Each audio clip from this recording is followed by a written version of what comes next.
जो भी पुल गिर रही है उसमें उसकी गुणवत्ता में ख्याल रखना बहुत ही आवश्यक है।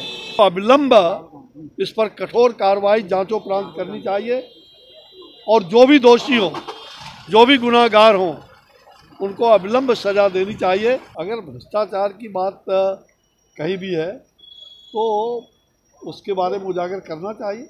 क्या बात है, पहले बोल तो दो। सर, तेजस्वी यादव यात्रा करने के बाद फिर विदेश चले गए हैं और कह रहे हैं कि हमारी सरकार बनी तो मिथिला डेवलपमेंट अथॉरिटी बनाएंगे, बिजली फ्री कर देंगे। भाई देखो, ढाक के पात है, अब वो विदेश में जा कर के और अच्छा आराम करे। आराम का वक्त आया है, बहुत कुछ करने की आवश्यकता जिसको है वो कर रही है, सरकार कर रही है बिहार की, और ख्याली पुलाव पकाने की जरूरत नहीं है। सर, आपका राजनीतिक अनुभव बहुत लंबा रहा है, आप कई विभाग के मंत्री भी रहे हैं। सर, पुल गिरने का सिलसिला लगातार जारी है। फिर समस्तीपुर में कल जो नीतीश कुमार का टीम प्रोजेक्ट था उसका स्पैन गिर गया। क्या लगता है, निश्चित तौर पर सरकार को इस पर बहुत गंभीरता से नहीं लगता सोचना चाहिए? भाई देखिए, जो भी पुल गिर रही है उसमें उसकी गुणवत्ता में ख्याल रखना बहुत ही आवश्यक है। उसके लिए सरकार सचेत है, जागरूक है, और मेरा विश्वास है कि उस पर तुरंत कार्रवाई होगी और भविष्य में इस प्रकार का निर्माण कार्यों का उसकी रूपरेखा पूरी तरह से तैयार इस प्रकार किया जाए जिससे कि किसी प्रकार की खतरा भविष्य में उत्पन्न न हो। सर, बिहार में भ्रष्टाचार को लेकर के लगातार विपक्ष सवाल खड़ा कर रही है और कह रही है कि बिहार में भ्रष्टाचार बढ़ गए जिसकी वजह से पुल गिर रहे हैं लगातार। 2 दर्जन से अधिक पुल गिर रहे हैं। भ्रष्टाचार से पुल को क्या मतलब है? पुल उनके जमाने में हो सकता है ढला हो, कोई पुल और ढला हो, इससे कोई लेना देना नहीं है।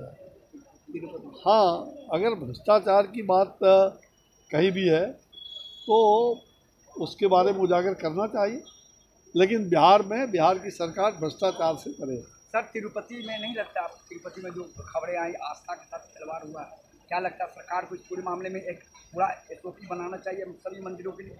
जी, सरकार को एक SOP बनाना चाहिए। तिरुपति बालाजी में जो खबरें आई थी सर कि वहाँ कह सकते हैं प्रसाद में कुछ मिलाए गए थे जो आपत्तिजनक थे, जो सनातन धर्म के खिलाफ थे, तो लगता नहीं है कि सरकार को एक SOP बनाना चाहिए पूरे देश के मंदिरों को लेकर?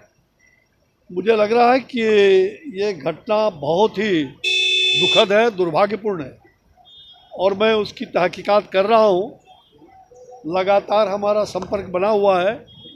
ये सनातन धर्मावलंबियों पर बहुत बड़ा कुठाराघात है, और मुझे लगता है कि आज इतनी बड़ी बात हुई है, वहाँ की जो सरकार है आंध्र की, उनको अविलंब इस पर कठोर कार्रवाई जांचोपरांत करनी चाहिए और जो भी दोषी हों, जो भी गुनाहगार हों, उनको अविलंब सजा देनी चाहिए।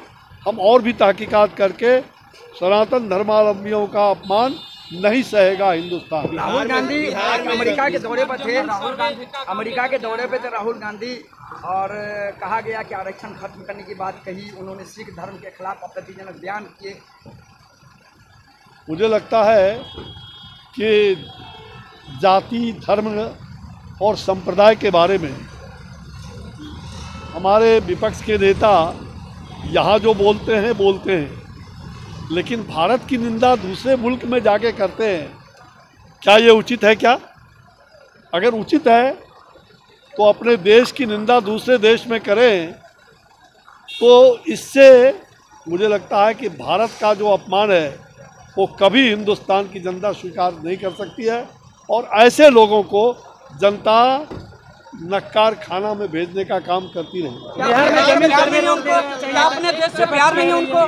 क्या अपने देश से प्यार नहीं उनको जो इस तरह से बयान जमीन सर्वे बिहार में चल रहा है? भाई मुझे लग रहा है अगर देश से प्यार होता तो देश का अपमान क्यों करते? जमीन सर्वे को लेकर के सर सवाल खड़ा किया जा रहा है।